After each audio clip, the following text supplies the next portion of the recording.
Hey guys, welcome to Personal Injury Perspective. This is another tough one for recovery on a high-profile tragic crash. God knows my prayers go out to the family of Brett James. This loss is incredibly difficult to understand and it's hard to report on. I pray that God somehow makes sense of this. I mean, we're dealing with the loss of a great person, a songwriter, an artist in the country music business. Today, we're looking at the tragic plane crash involving Grammy-winning songwriter Brett James. From the civil justice perspective, this is a heartbreaking case, but also one where recovery in court may be extremely limited. Let's talk about it.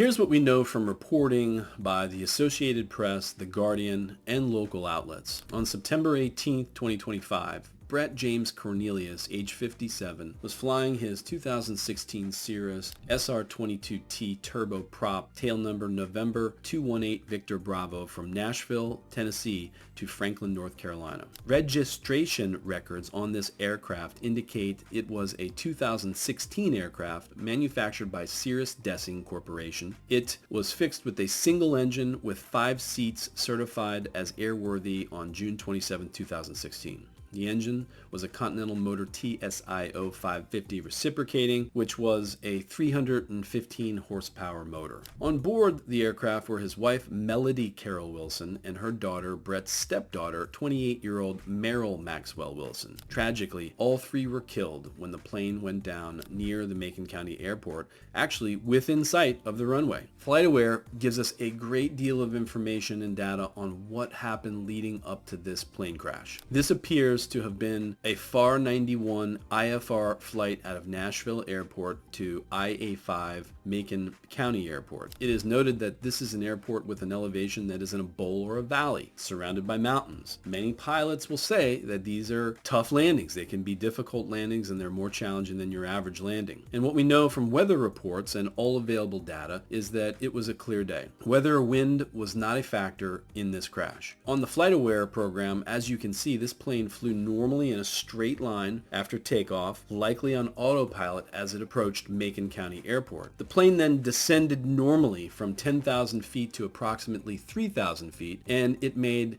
a first go-around. And a go-around is a normal procedure, particularly if a pilot feels that the approach to a runway is not feasible or safe for landing. His first go-around got him to an approximate 3,000 foot approach to the runway, but he seemed to be too close to the runway. At that distance where Brett was from the runway, it appears from the crash data, or from the data, the FlightAware data, that he could not put the aircraft down safely at that distance. So he flew over the airport and he attempted a more shallow go-around. We can see that right here. When we look at the track log before the crash, we see he was moving at 83 miles per hour and he was at 2,250 feet. He appears to have been pulling up, as we can see his ascent rate at 2:56 p.m. at 11 seconds to 2:56 p.m. at 29 seconds to be 583 upward ascent. But just seconds later, the plane crashed not far from the runway. I've not seen video on the actual crash itself. I don't know if any video exists. It is noted that this was not a towered airport or one with an air traffic control tower. I can only find photos of the wreckage after the crash. As you can see, there was no fire and the fuselage, while destroyed, appears to be intact. So there was no breakup or explosion involved with this crash. The NTSB is investigating, and as of now, the cause of the crash remains unknown. We won't know exactly what the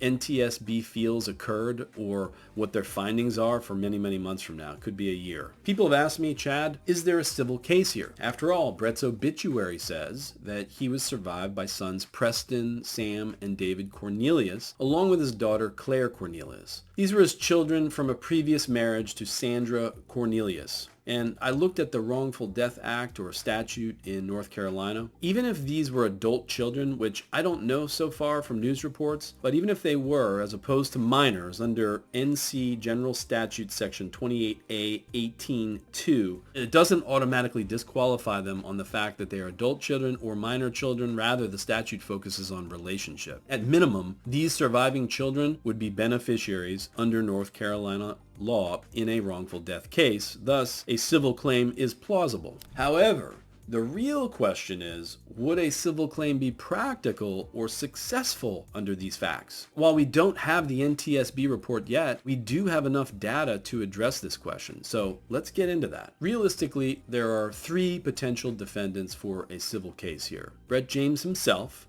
through his estate and any aviation insurance policy that he may have. After all, he was the pilot in command of this aircraft. The next party could be Cirrus, the aircraft manufacturer. The last party would be any maintenance provider. I don't have any names yet because nobody's talked about that, but if there's a mechanical defect or a maintenance failure that is found to have caused the crash, then that could be one of the causes as well, or one of the defendants as well. So let's break these down one by one. If this crash was 100% pilot error, as the flight-aware data seems to suggest, then the only defendant would be Brett James's estate, but here's the problem. Most aviation insurance policies have what's called a family or household exclusion. That means a wife or child generally cannot sue their husband or father under the policy. Even if they could, in North Carolina, the claim would be framed as wrongful death, and the beneficiaries could overlap with Brett's own estate, creating circular recovery or a circular recovery problem. In short,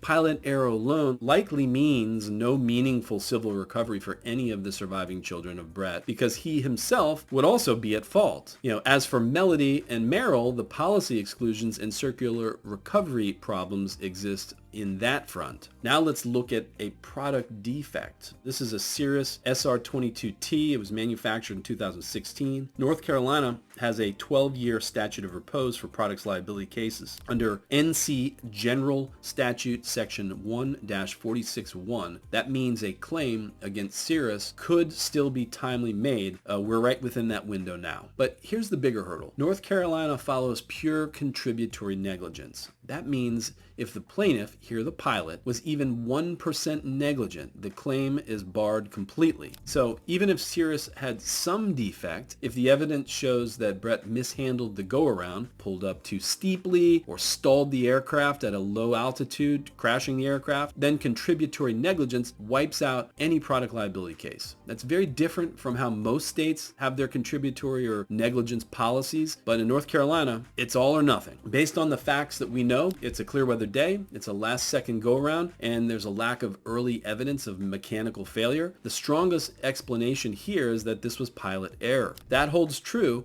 There is no viable wrongful death case for Melody or Merrill or any of the surviving children of Brett. A product defect case is possible if the NTSB finds evidence of a system failure or product defect, or if they find that whomever did the last maintenance on the aircraft somehow caused or contributed to causing this crash through their maintenance procedures. But Cirrus, or any maintenance company, has strong defenses here. They only need to show even minimal pilot error to block recovery completely under North Carolina's contributory negligence rule. So while it's legally possible, it really is an uphill battle. So on my justice scale, I rate this at a 1 out of 10. Why? Because while the tragedy is undeniable, the law in North Carolina leaves little room for a wrongful death claim when the probable cause is pilot error and the insurance policies exclude claims by family members. A defect case or negligent maintenance case could be something that would move the needle to have a claim, but it would require very, very clear evidence. It would have to be an independent defect as the sole cause of the crash, and that's a very tough showing given the facts that we know so far, especially from looking at flight aware. So this is one of those cases where the tragedy is overwhelming, but the civil justice system may provide little to no recovery on this one, guys. Unless the NTSB identifies a clear mechanical defect, this crash looks like a situation where the law simply can't deliver compensation, even where a family has suffered unimaginable loss. Just unimaginable. We're going to keep an eye on this one. Perhaps the NTSB report will change my mind on this one or give us a better understanding on how this tragic crash occurred. Whatever the case,